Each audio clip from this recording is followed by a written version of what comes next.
పెట్టి ఆ అమ్మవారు అగ్నిలో త్యాగం చేసి ఆ తర్వాత ఆమెయే జనకుని పుత్రికగా జానకిగా ఆ అమ్మవారు రావణాసురుడు లాంటి వాళ్ళందరినీ కూడా సంహరింప చేసింది ఆ త్రేతాయుగం.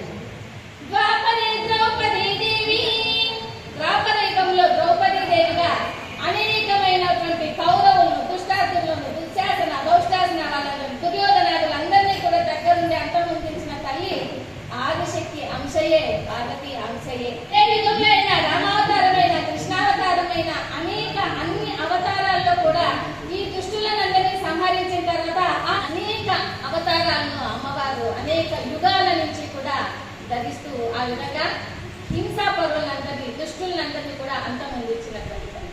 అయితే అమ్మవారిని అందరూ అనుకుంటారు ఈమె వైశ్యుల కోసమే జన్మించింది, వైశ్యులకు మాత్రమే కులదేవత అని అందరూ అనుకుంటారు. కాదండి. ఎందుకంటే ఏ అవతార స్వరూపమైనా, ఏ దైవాంశ సంబుతులైన ఏ దేవుడైనా కూడా ఒక కులానికి, ఒక వర్గానికి మాత్రమే పరిమితమై ఉండదు. ఎందుకంటే మనము బ్రాహ్మణ కులంలో జన్మించిన రాఘవేంద్ర స్వామిని చూడండి, ఆయన ఇప్పుడు బ్రాహ్మణులు మాత్రమే పూజిస్తున్నారా? బ్రాహ్మణులకు మాత్రమే దేవుడు ఆయన. అలాగే క్షత్రియ కులంలో జన్మించిన శ్రీరామచంద్రుల వారిని గమనిస్తే మీరు రామో విగ్రహవాన్ ధర్మ అని లోకమంతా రాముని కొనియాడుతూ ఉన్నారు. మరి అటువంటి రాముడు క్షత్రియులకు మాత్రమే దేవుడా? అందరికీ ఆరాధ్యనీయమే. అలాగే విశ్వబ్రాహ్మణ కులంలో జన్మించిన బ్రహ్మం గారు వారికి విశ్వబ్రాహ్మణులకు మాత్రమే దేవుడు కాదు, ఆయన కాలజ్ఞానం రాసింది.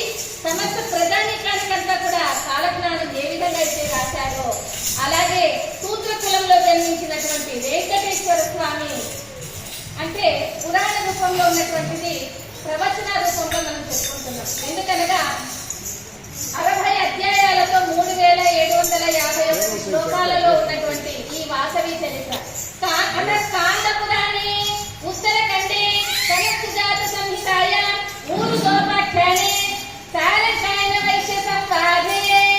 ఈ విధంగా ఇన్ని 3650 శ్లోకాల్లో ఉండేటువంటి దాన్ని మనము ప్రవచన రూపంలో మనకందరికీ కూడా సులభంగా అర్థమయ్యే రీతిలో మనము ఈ వాసవి చరిత్రను మనమంతా కూడా తెలుసుకుంటున్నాం.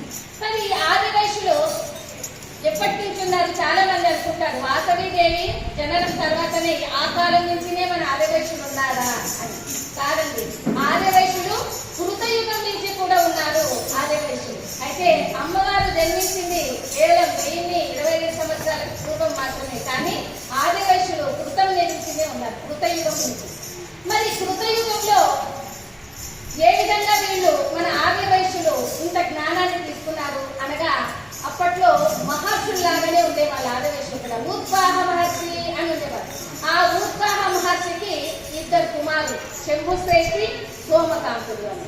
ఈ 2 కుమారులకు వయసుకు వచ్చిన రీతిగా వారి యొక్క వయసు సంవత్సరాలను బట్టి వారికి నామకరణాలు, యజ్ఞోపవీతాలు, వివాహాలు అన్ని సమయానుసరిగా చేశారు. శంభుశ్రేష్ఠికి ప్రభావతితోనూ, సోమకాంతుడికి సుశీలతోనూ వివాహాలు జరిపించారు.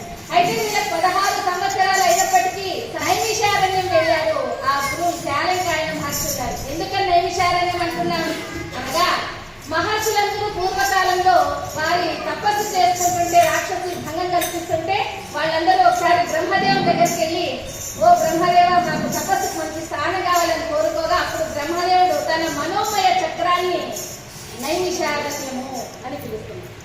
అలాగా నైమిషారణ్యానికి వెళ్ళి శంభుశ్రేష్ఠి, సోమకాంతులు మహర్షుల వారి ఆజ్ఞ మేరకు వీరికి సంతానం కావాలని ఒక పుత్ర కామేష్టి యాగం జరిపించాలి అనుకున్నారు. అయితే మరి ఎంతమంది సంతానం కావాలి అని శంభుశ్రేష్ఠి తన భార్యతో, ఓ ప్రభావతి నీకు ఎంతమంది సంతానం కావాలి అన్నారు. ఆమె మహా జ్ఞానవంతురాలు. ఆమె అంటుంది, ఓ నాథ మనకి 72,000 నాడులు ఉంటాయి మన మానవ దేహంలో. 612 నాడులు అతి ముఖ్యమైనవి కనుక నాకు 612 మంది సంతానం కావాలి అని కోరుకుంటుంది ఆ ప్రభావం.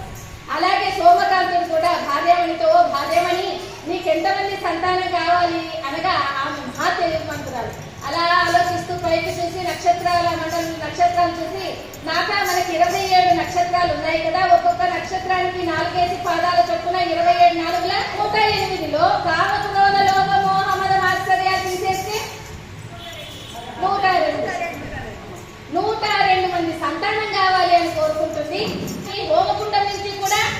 పుత్రులు ఉంటారా అని అంటే అహల్య, ద్రౌపది, సీత, తార, మండోదరి తథా పంచకన్యాసరే నిత్యం మహాపాతక నాశనం అన్నట్లుగా మనకి పంచభూతాల నుంచి కూడా ఉద్భవించిన వాడు ఉన్నారు. అలాగే జలపుత్రులు తార, జలంధరుడు, అగ్నిపుత్రులు ద్రౌపది, కృష్ణపిండుడు, వాయుపుత్రులు భీముడు, అహల్య, ఇలాగా ఆకాశపుత్రులు. శ్రీ పవన జగదేక దేవి జయ మంగళమిది కొను వాసవి శుభనామి మోక్షదామి శ్రీ పవన జగదేక దేవి శ్రీ పవన జగదేక దేవి.